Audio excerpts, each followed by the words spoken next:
세상에는 우리가 상상도 못할 어두운 비밀들이 숨겨져 있습니다만 그 중에서도 가장 충격적인 이야기는 아마도 평화의 나라로 알려진 곳에서 벌어졌던 일일 겁니다. 여러분이 평생 동안 아껴서 모은 돈을 안전하다고 믿고 맡겼는데 그 돈이 역사상 최악의 범죄에 사용되었다면 어떤 기분이 드실까요?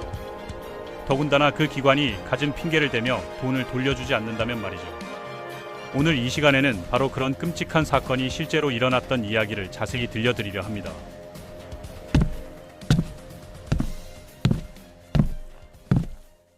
스위스라는 나라를 떠올리면 대부분 알프스의 장엄한 산들이나 정밀한 시계, 부드러운 초콜릿 같은 것들이 생각나실 겁니다. 그런데 이 나라가 정말로 자부심을 가지고 있는 분야는 따로 있습니다. 바로 전 세계 부자들의 돈을 보관해주는 금융업이죠.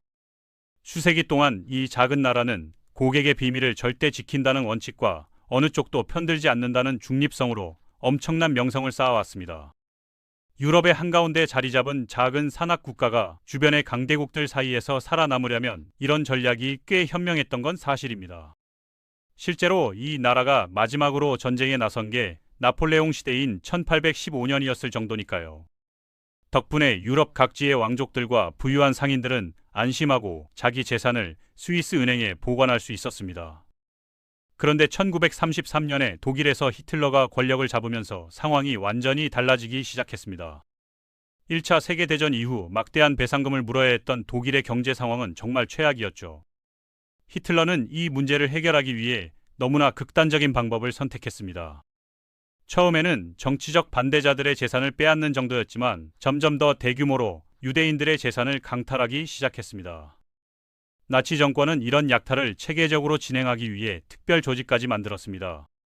표면적으로는 점령지의 문화재를 보호한다는 명분을 내세웠지만 실제로는 박물관과 개인들의 귀중품을 모두 독일로 빼돌리는 것이 목적이었죠.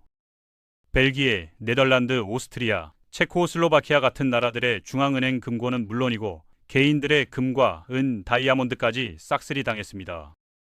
전문가들 추정으로는 이렇게 훔친 금의 총 가치가 당시 기준으로 약 5억 8천만 딜러 정도였다고 합니다. 문제는 금 자체로는 전쟁에 필요한 물자를 살 수 없다는 점이었습니다. 훔친 금을 실제로 사용하려면 현금이나 다른 나라 화폐로 바꿔야 했죠. 그런데 전 세계가 독일을 경제적으로 고립시키고 있던 상황에서 누가 그런 의심스러운 금을 받아주겠습니까? 바로 이 순간 스위스가 나타났습니다.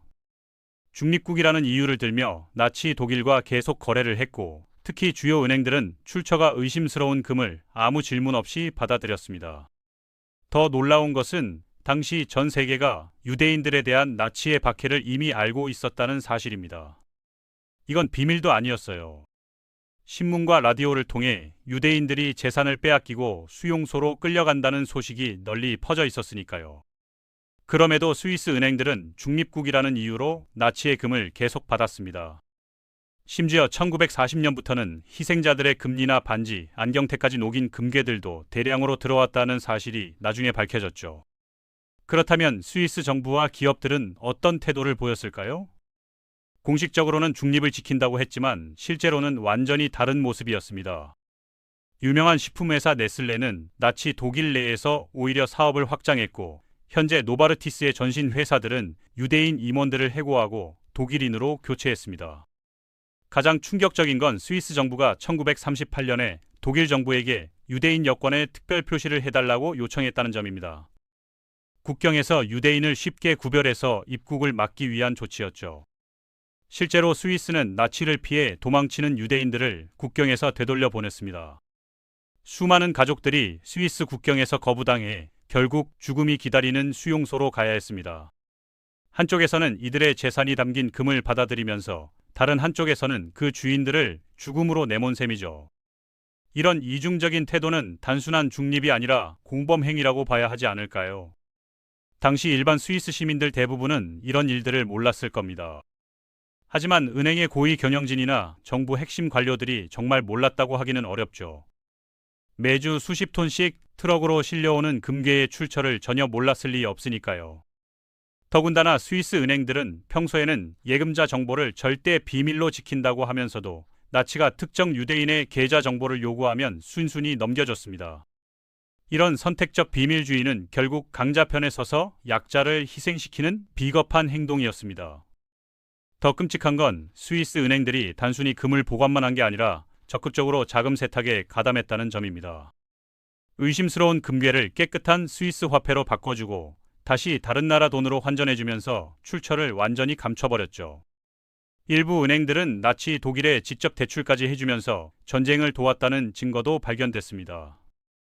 1945년 전쟁이 끝나자 미국과 영국, 프랑스는 즉시 스위스에 강력한 압력을 가했습니다. 나치가 훔쳐서 맡긴 금을 원래 주인들에게 돌려달라는 당연한 요구였죠. 스위스 정부와 은행들은 처음에 모른다고 발뺌했지만 결국 1946년 국제협정을 통해 약 6천만 달러를 배상하기로 했습니다. 그런데 이 금액조차 실제 피해액에 비하면 턱없이 부족했어요. 게다가 가장 중요한 개인 예금자들의 계좌는 여전히 동결된 채로 남아 있었습니다. 홀로코스트에서 살아남은 생존자들이나 희생자 가족들이 계좌를 찾으려 해도 은행들은 온갖 까다로운 절차를 요구하며 거부했습니다. 사망증명서를 가져오라고 하는데 나치에게 학살당한 사람들의 사망증명서가 어디 있겠습니까? 1962년 스위스 정부는 국제 여론을 의식해서 휴면 계좌에 대한 특별법을 만들었습니다. 오래 사용되지 않은 계좌를 찾아서 원래 주인이나 상속자에게 돌려주겠다는 취지였죠.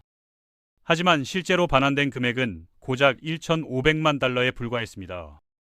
전문가들이 추정하는 수백만 달러치의 휴면 계좌들이 그냥 사라진 것처럼 보였어요.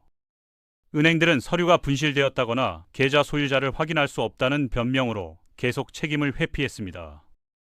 정말 오래된 서류가 자연스럽게 없어질 수도 있지만 불리한 증거를 일부러 없애들 가능성도 배제할 수 없었죠.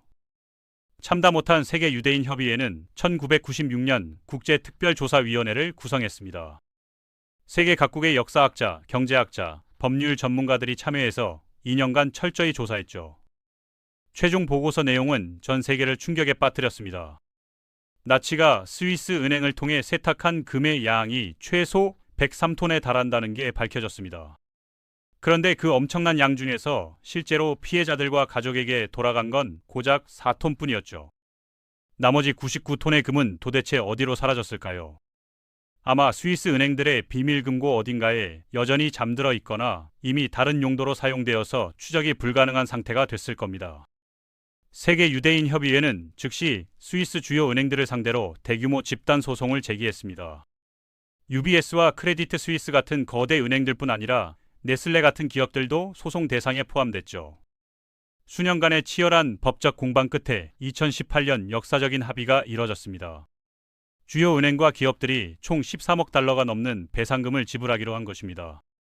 이 배상금은 전 세계에 흩어진 홀로코스트 생존자들과 희생자 유족들에게 분배됐어요. 당시까지 생존한 직접 피해자만 52만 명이 넘었으니 개인당 받은 금액은 크지 않았지만 적어도 70년 만에 늦은 정의가 실현됐습니다. 하지만 여전히 많은 문제가 해결되지 않고 있는 게 현실입니다. 가장 큰 문제는 아직도 수많은 휴면 계좌가 스위스 은행에 그대로 방치돼 있다는 점이에요. 계좌 주인과 모든 가족이 홀로코스트 희생자가 된 경우 이 돈을 누가 어떻게 찾아가겠습니까? 은행들은 여전히 적법한 상속자가 나타나면 돌려주겠다고 말하지만 온 가족이 몰살당한 상황에서 상속자가 나타날 리 없죠. 결국 이런 계좌 속 돈은 시간이 지나면서 자연스럽게 은행 소유가 되어버린다는 뜻입니다. 더 안타까운 건 홀로코스트 직접 생존자들이 고령으로 하나둘씩 세상을 떠나고 있다는 현실입니다. 시간이 흐를수록 직접 피해 당사자와 목격자가 줄어들고 있어요. 어떤 생존자들은 평생을 바쳐 가족이 맡긴 돈을 되찾으려 노력했지만 결국 한 푼도 받지 못하고 세상을 떠났습니다. 이런 개인적 비극은 차가운 통계로는 드러나지 않지만 스위스 은행들의 도덕적 책임은 여전히 남아있다고 봐야 하지 않을까요?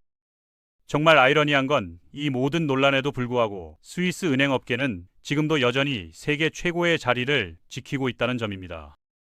현재 스위스 주요 은행들이 관리하는 해외 자산 총액은 무려 7조 2억 달러에 달해요. 이는 전 세계 부유층 해외 자산의 약 28%가 스위스에 보관돼 있다는 의미입니다. 과거의 어두운 역사에도 불구하고 여전히 많은 사람들이 스위스 금융업계의 비밀주의와 안정성을 신뢰하고 있는 것이죠. 물론 현재 스위스 은행들은 과거와 많이 달라졌다고 말할 수 있습니다. 국제적 압력으로 자금 세탁 방지 규정이 훨씬 엄격해졌고 의심스러운 자금 출처도 더 꼼꼼히 조사하고 있어요. 특히 국제 테러 조직 자금이나 마약 거래로 얻은 돈 같은 범죄 자금에는 매우 까다로운 기준을 적용합니다. 그럼에도 현재도 어딘가에서 자행되는 독재자나 전쟁 범죄자들의 더러운 돈이 스위스 은행 어딘가에 숨겨져 있을 가능성을 완전히 배제할 수는 없죠. 최근 러시아의 우크라이나 침공과 관련해서도 스위스의 중립성 원칙이 다시 논란의 중심에 올랐습니다.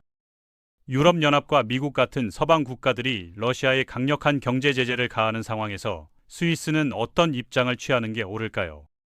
과거 나치와의 부끄러운 거래를 되풀이하지 않으려면 때로는 중립보다 명확한 옳고 그름을 따지는 게 더 중요할 수도 있습니다.